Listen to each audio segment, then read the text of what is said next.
TMC के भय के विरुद्ध बीजेपी का भरोसा मिल चुका है। इसलिए बंगाल इस बार टीएमसी को कह रहा है, बार बार कह रहा है, हर गली मोहल्ले से कह रहा है, गांव और शहर से कह रहा है, बंगाल कह रहा है, ये सब छोड़बे ना। वोट के लिए हिंसा की धमकी, ये सब वोट न देने पर सरकारी योजनाओं का लाभ बंद करो, ये सब सिंडिकेट के कट कमीशन का सिस्टम, ये सब टीएमसी के भय का राज, ये सब बंगाल की बेटियों के साथ अत्याचार बलात्कार, ये सब। भाइयों बहनों, संदेश खाली हो या आरजी कर,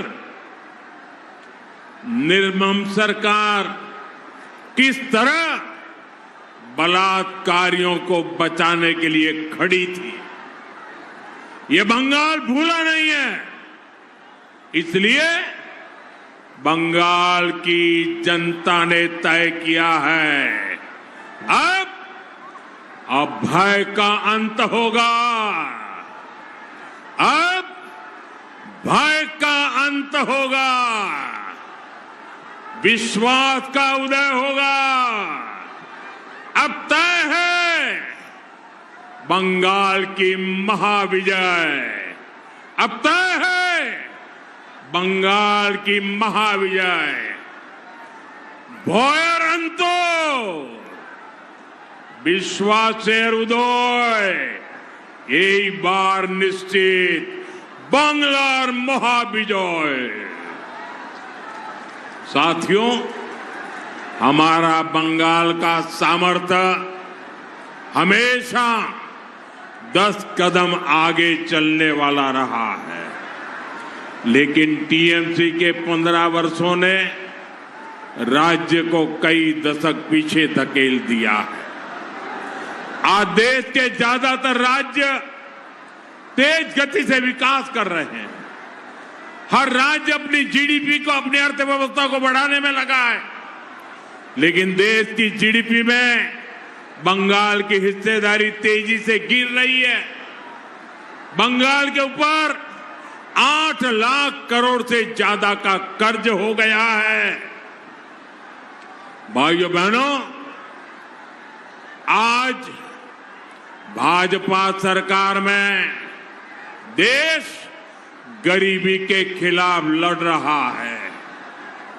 25 करोड़ से ज्यादा लोगों को हमने गरीबी से बाहर निकाला है, क्योंकि लोगों की आमदनी बढ़ी है, लेकिन बंगाल में लोगों की कमाई देश के औसत से काफी पीछे चली गई है।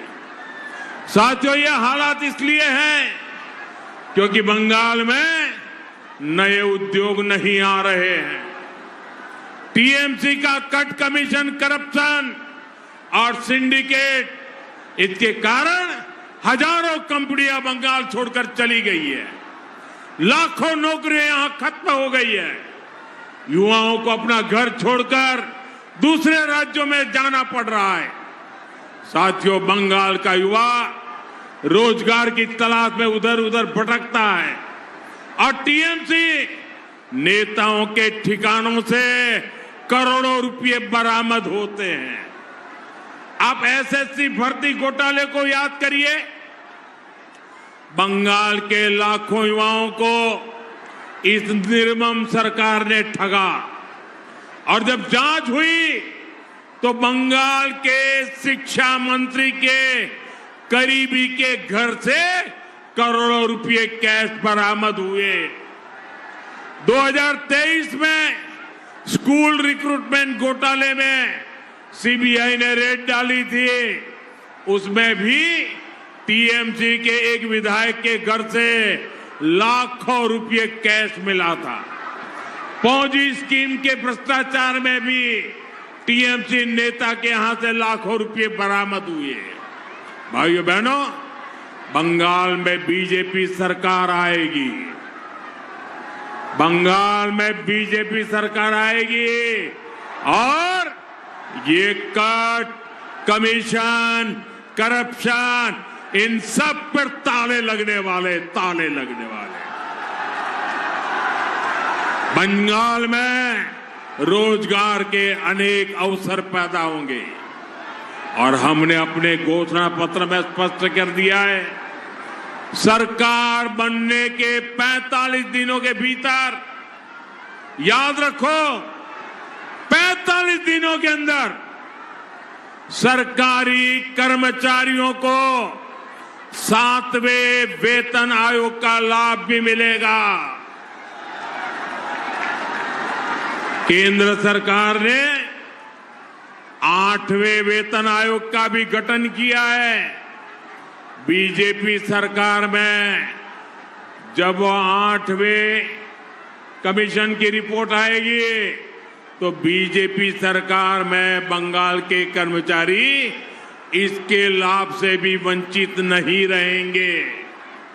यानी पहले 7वें वेतन आयोग का लाभ, फिर बढ़े हुए डीए का फायदा और फिर भविष्य में 8वें वेतन आयोग का लाभ। बीजेपी सरकार में बंगाल के लाखों कर्मचारियों का भाग्य बदलने वाला है।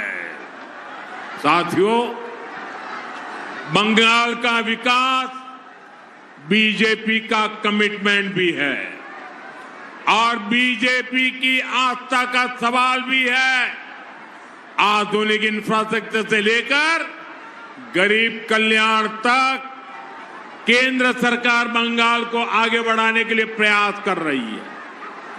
आप खड़गपुर मोरेग्राम एक्सप्रेसवे को देखिए, यह दक्षिण बंगाल को उत्तर बंगाल से जोड़ने वाला बड़ा इकोनॉमिक कॉरिडोर है। इससे यात्रा की दूरी कम होगी, साथ ही व्यापार को बढ़ावा मिलेगा। फरक्का से रायगंज तक जो 4 लेन का काम हुआ है वह भी इस इलाके के लिए बहुत बड़ा बदलाव है। रेलवे में भी यही तस्वीर दिख रही है। वंदे भारत और अमृत भारत ट्रेनें इस क्षेत्र को जोड़ रही है। नई रेल लाइनें तैयार की जा रही है। अमृत भारत स्टेशन योजना के तहत जहांगीरपुर रोड, कृष्णानगर, बैरकपुर, बनगांव समेत कई स्टेशनों को भी आधुनिक बनाया जा रहा है। इसी तरह कल्याणी एम्स ने इस पूरे क्षेत्र के हेल्थ इंफ्रास्ट्रक्चर को नई ताकत दी है। बारासत में एक नए मेडिकल कॉलेज को भी मंजूरी दी गई है।